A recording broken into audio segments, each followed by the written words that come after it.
Apostila número 4, aula 14, frente 2, climatologia. Vamos lá. Quando a gente fala de climatologia, a classificação mais utilizada é aquela que foi elaborada pelo climatologista Vladimir Köppen, que é a classificação que tem como base os estudos fitossociológicos, que é o estudo das comunidades vegetais e todas as relações com o meio, obtendo variáveis quantitativas, e também há estudos ecológicos, que são os seres vivos entre si, ou com o meio orgânico ou inorgânico, nas quais se conclui a distinta influência do clima na vegetação natural de cada região do planeta e vice-versa, né? Que é muito natural isso. De maneira geral, as diferenças desses climas estão associadas à variação de latitude e altitude, como também à ação de massas de ar que propiciam a ocorrência de climas quentes em áreas de baixa latitude, climas secos em regiões desérticas, semiáridas também, os climas temperados em latitudes médias e climas frios em elevadas latitudes e altitudes. Cada clima possui características próprias de temperatura, pressão, umidade, pluviosidade. Então, a gente considera isso de uma forma separada os principais elementos que caracterizam o clima, que é a temperatura e chuvas. E aí você adota um sistema de letras, né? Letras maiúsculas e minúsculas que consegue identificar a questão climática. Por exemplo, nas maiúsculas representam os 5 principais grupos climáticos, que é o tropical, o úmido, o seco, o clima mesotérmico, temperado, úmido e subúmido, o clima microtérmico, que é frio, úmido, e climas polares.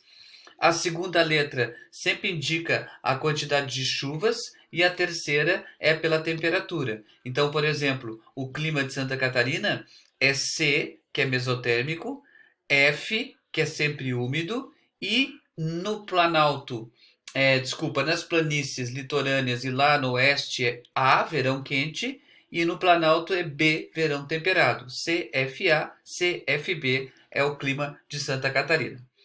O que são massas de ar? São grandes porções da atmosfera que têm características próprias, ou seja, é a individualidade de cada uma, né? Então ela tem condição interna de temperatura, pressão e umidade, que é muito particular de cada uma delas, e principalmente da onde ela é originada, que é a formação dela, né? Então você tem sempre uma massa de ar, ela é escrita com a letra M minúscula. A segunda letra é a maiúscula, onde você tem o tipo climático principal da massa. E a terceira letra, minúscula também, ela vai mostrar a origem dessa massa de ar. Então você tem uma massa equatorial, ela é sempre quente. Uma massa tropical, ela é quente, mas não tão quente como a equatorial. E a massa polar, ela é fria. Então, quanto à umidade, então, por exemplo, a massa equatorial continental, MEC, ela é teoricamente quente, né? Por quê? Porque ela se forma no continente.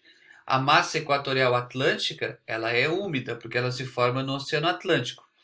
Claro que aqui a gente poderia mudar aquilo ali, foi só um exemplo, porque a massa equatorial continental é a única continental que não é úmida, não é seca, desculpa, ela é úmida, porque ela se forma na floresta amazônica. Mas você tem a massa tropical continental, que é seca, você tem a massa, né, tropical atlântica, que é úmida. Então, todas essas variações, essas características, são por conta daquilo que a gente chama de massas de ar. A inclinação dos raios solares de acordo com as 3 zonas climáticas explica isso aí, né? Você tem a entrada aqui ó, com o mouse, né? Mais perpendicular, são os climas mais quentes. Quando começa a ter um gradiente um pouquinho maior, 45 graus de ângulo, né? Você tem os climas mais temperados. Com 30 graus de ângulo, você tem os climas mais frios. A grosso modo, né? De forma bem popular. Aqui, quando chega na linha do Equador, tem mais intensidade. A partir da curvatura da Terra, vai caminhando mais tempo o Sol para chegar a tocar a Terra, tá? Então, é por causa da sua esfericidade.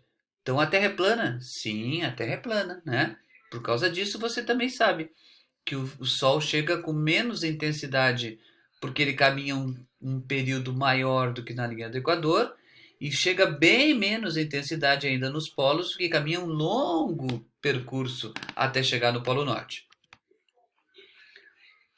Um climograma, o que você trabalha com um climograma? Você tem uma análise de um gráfico, né? É um tipo de gráfico que você divide em índices de chuva, precipitação em milímetros e a temperatura em graus Celsius. E lá embaixo, na horizontal, você tem os meses do ano. Então eu tenho assim, um climograma me mostra quanto de chuva que você teve no período de um ano, mês a mês, e aí você observa o total de precipitações ao longo do ano. A gente observa que tem meses mais chuvosos, menos chuvosos. A gente pode saber se tem períodos sem a chuva, né, que são períodos de secas. E a temperatura, a gente vê qual o mês com temperatura mais elevada, qual o que tem menos elevação, qual a amplitude térmica. Então essa linha acompanha, né, esse processo todo envolvendo a temperatura. Clima quente. A gente tem um climograma de um clima equatorial, que ele é basicamente sem amplitude térmica. Ele geralmente é verão o tempo todo. É muito mínima a diferença de temperatura entre máxima e mínima. Então, não tem estações bem definidas. As precipitações são bem elevadas, porque você tem, no caso da linha do Equador, passando ali pela floresta amazônica, né? Chove todos os dias, né? Então você tem mais de 3.000 milímetros de áreas nas áreas mais chuvosas, então chove em abundância. O climograma é de uma cidade da Malásia chamada Kuala Lumpur, né? Que é bem característica, igual praticamente à floresta amazônica. Temos outro clima quente que é o tropical, que tem temperaturas elevadas, acima de 20, né? Baixa amplitude térmica anual, porque varia muito pouco a temperatura. Os índices pluviométricos chovem, mas não é aquela chuva toda do equatorial. E aí você tem uma particularidade. Ele é seco no inverno e úmido no verão. Claro que aqui você está falando de uma cidade Ziguinchor, no Senegal, né? Ziguinchor, no Senegal, que é hemisfério norte. Então inverte ali, né? Verão e inverno. Então você tem uma estação quente e seca e a outra estação quente e chuvosa. No caso do Brasil, chove no verão e fica seco no inverno. O clima tropical úmido é do litoral oriental e sul do Brasil, né? Tem alta temperatura, também bastante umidade, afinal de contas o tropical úmido ele ocorre na parte oriental, então vem a influência do Oceano Atlântico, as massas de ar carregadas de umidade. Chove entre 1.250 milímetros e 2.000 milímetros. Temos o clima tropical de altitude, que apresenta-se em regiões serranas, nos planaltos, então maior elevação. Se mesmo sendo tropical, você tem uma elevação maior, significa que a altitude é maior, portanto a temperatura é menor. Então você tem também uma oscilação da temperatura menor do que os outros climas tropicais. E chuva é mais ou menos em torno de 1.500 milímetros por ano. Temos o clima tropical seco e úmido, que ele é alternadamente seco e úmido, que é do centro-oeste, né? Onde fica ali o centro-sul do Tocantins, uma parte da região nordeste e uma parte do sudeste brasileiro. É o mesmo quase do tropical, né? Uma estação quente e chuvosa, outra fria e seca, mas ele é chamado também de clima tropical continental. Temos o clima monsônico. Monsônico vem de monções, os climas que correspondem são influenciados pelas monções, os ventos que vêm da linha do Equador em direção ao sul da Ásia, né? Tem médias mensais acima de 18 graus em todos os meses do ano e é um tipo de clima intermediário que está entre os tipos AF e AW, né? Aí você lembra do AF e o AW quando eu voltar aqui para a gente ver isso aqui. Ó, presta atenção aqui, ó. AF é um tropical úmido e sempre úmido, né? E o AW significa que tem chuvas de verão. Então é por isso que naquela região do sul da Ásia você tem um clima extremamente favorável à plantação de arroz, que a gente fala isso, vamos falar mais tarde, né? Na apostila vocês vão ver, quando falamos em agricultura, lá na apostila número 5, que a gente vai trabalhar sobre agricultura. E aí você vê aquela estilo de jardinagem, né? Que você pega o morro e deixa ele em degraus para você não perder, não erodir o morro, e é por conta desse clima monsônico. Nos climas secos, dispensa comentário, né? É seco. Então você tem temperaturas elevadas o ano inteiro, o índice de chuvas é extremamente irregular, chove muito pouco quando chove, né?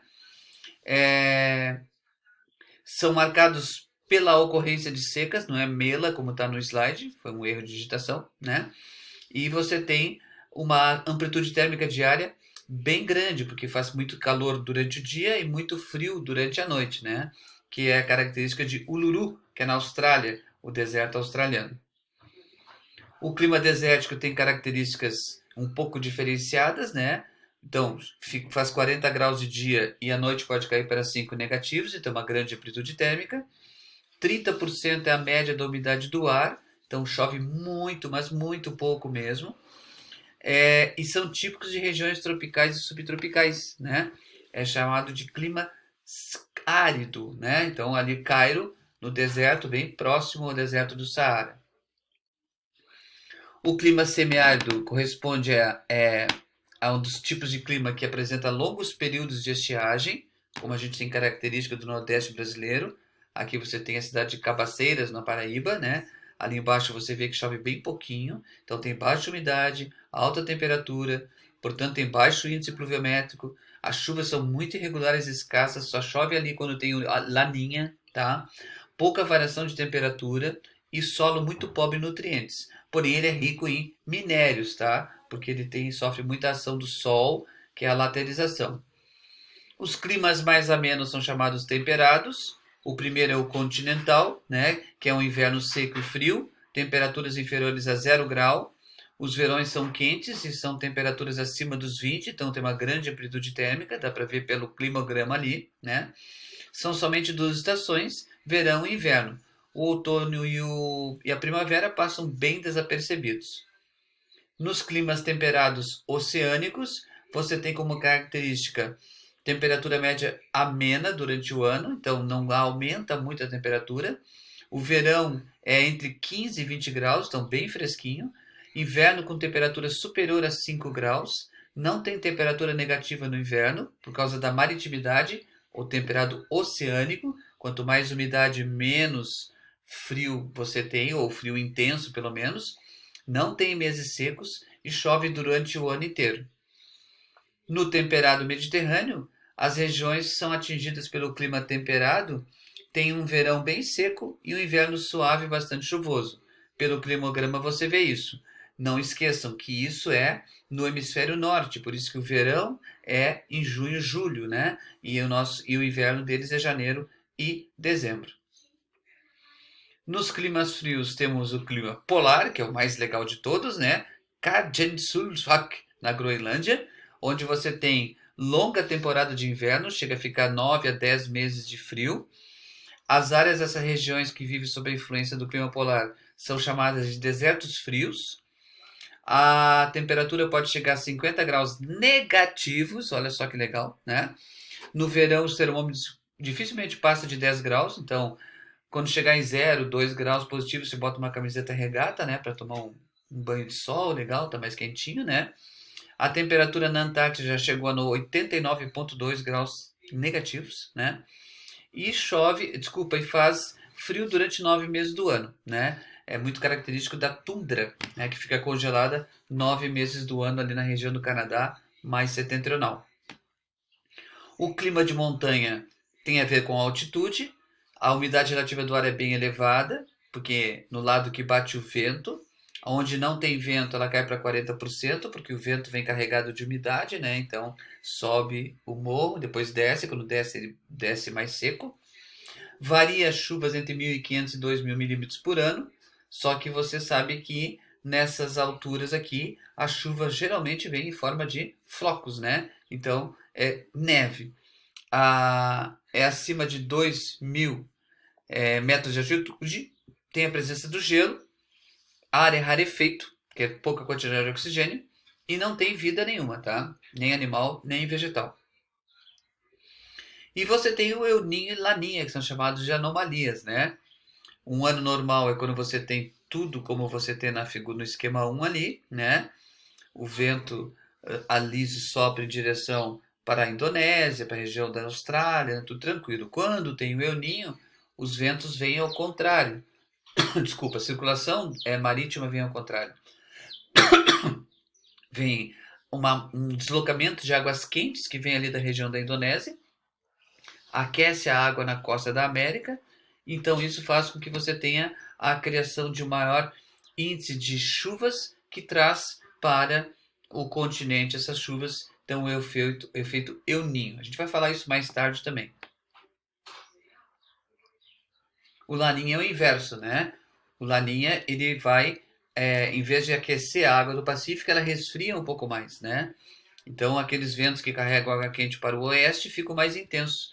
Consequentemente, as águas quentes são deslocadas em maior quantidade para o oeste e a água fria vem à tona. Então, fica mais gelado naquela hora.